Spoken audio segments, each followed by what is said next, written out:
சேலம் மாவட்டம் பனமரத்துப்பட்டி அத்திப்பட்டி சூரியூர் மக்களுக்கு கடந்த 100 ஆண்டுகளுக்கு மேலாக விவசாயம் செய்து வந்த நிலத்தை, அவர்களுடைய வாழ்வாதாரத்தை, அவர்களுடைய வாழ்க்கையை கடந்த 1920ஆம் ஆண்டுகளுக்கு பின்னால் அவர்களை அரசனுடைய அத்துமீறிய காரணத்தினாலும், அரசு நடவடிக்கையாலும், உத்தரவாலும், காவல்துறையினுடைய நடவடிக்கையாலும் எந்தவிதமான நஷ்ட ஈடுமின்றி, முறையான சட்ட ரீதியான நடவடிக்கை ஏதுமின்றி இந்த விவசாயிகளை 1400 ஏக்கர் நிலங்களிலிருந்து 600க்கும் மேற்பட்ட விவசாயிகளை வெளியேற்றப்பட்டிருக்கிறார்கள்.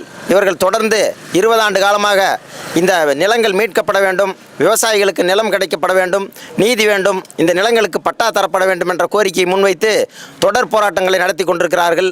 அகில இந்திய விவசாயிகள் மகாசபை இந்த போராட்டத்தை ஆதரிப்பதோடு இந்த கோரிக்கைகளுடன் நின்று கடந்த 4 ஆண்டு காலமாக பல்வேறு போராட்டங்களை நடத்தி வருகிறோம்.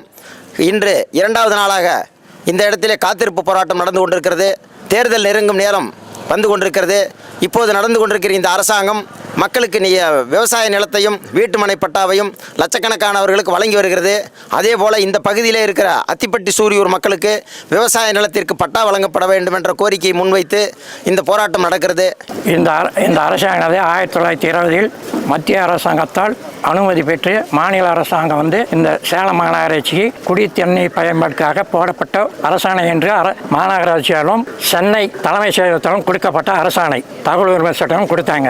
இந்த அரசாணைப்படி 834 ஏக்கர் என்பது பிளஸ் 1071 ஏக்கர் 66 சென்ட் ரிசர்வ் ஃபாரஸ்டும் சேர்ந்து ஏரியாக கொடுக்கப்பட்டுள்ளது. அந்த 1071 ஏக்கர் 66 ரிசர்வ் ஃபாரஸ்ட் மறைச்சி மீதி 1400 ஏக்கரை இவர்கள் அந்த 834 ஏக்கரோடு சேர்த்து ஏரின்னு சொல்லி காட்டி எங்களை எலிஷன் பண்ணிட்டாங்க. இந்த அரசாணைகள் குறிப்பிட்டுள்ள கிராமங்களில் எந்த கிராமத்திலையும் முறைப்படி நிலம் எடுக்கலை. நிலம் எடுத்திருப்பது ஒன்றிலே அத்திப்பட்டி சூரு, ஏரிக்கு எடுத்திருப்பது அத்திப்பட்டியில் மட்டும்தான். அதனால் மீதி பனமரத்துப்பட்டி, திப்பாம்பட்டி, அந்த அம்மாப்பேட்டை 3 ஊர்களின் நிலைமை எடுக்காமல் நிலம் எடுத்ததாக இவர்கள் சொல்லுகிறது எந்த விதத்திலும் ஏற்க முடியாது. இதை உண்மை என்பது அவர்களுக்கு தான் நிரூபிக்க வேண்டும். இதனை இந்த அரசாணைப்படி இவங்க செயல்படவில்லை. இதை நீதிமன்றத்திலும் காக்கல, இதுவரைக்கும் வெளியே விடவில்லை. அதான் இந்த உண்மையை மறைத்து எங்களை காலி பண்ணதால் இது உண்மை தகவலை எங்களுக்கு தெரிவிக்க வேண்டும். இந்த அரசாணை என்பது இது 1920 போடப்பட்டது. மாநகராட்சி கொடுக்கப்பட்ட ஒப்பந்தம். 2வது 834 ஏக்கரும் இதில் எதற்கு சில கண்டிஷன்கள் போட்டு அவங்களுக்கு விவரம் கொடுத்துருக்காங்க. அதனுடைய விளக்கமும் இருக்குது. இது ஒரே பிட்டாக மாநகராட்சி கொடுத்தா இவங்க ஏன் தனித்தனியாக இந்த உத்தரவு போட்டிருக்கிறாங்க. மாநகராட்சிக்கும் அந்த 1400க்கும் சம்மந்தமே இல்லை.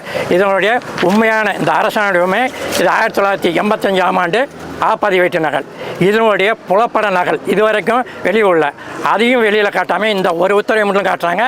அந்த அரசாணை அந்த ஆப்பதிவேட்டு ஒன்று எப்பயுமே அதையும் காட்டினாக்க இதனுடைய வெளியே வரும். இதை காட்டணும். 2வது இதுக்கு முன்னே மூலப்பத்திரம் 3, அதாவது மூலப்பதிவேடுகள் 1937, 1905 அந்த ஆவணங்களையும் நீங்கள் முறைப்படி பார்த்து அதன்படி தீர்ப்பு வழங்க வேண்டும் என்று கேட்டுக்கிறோம்.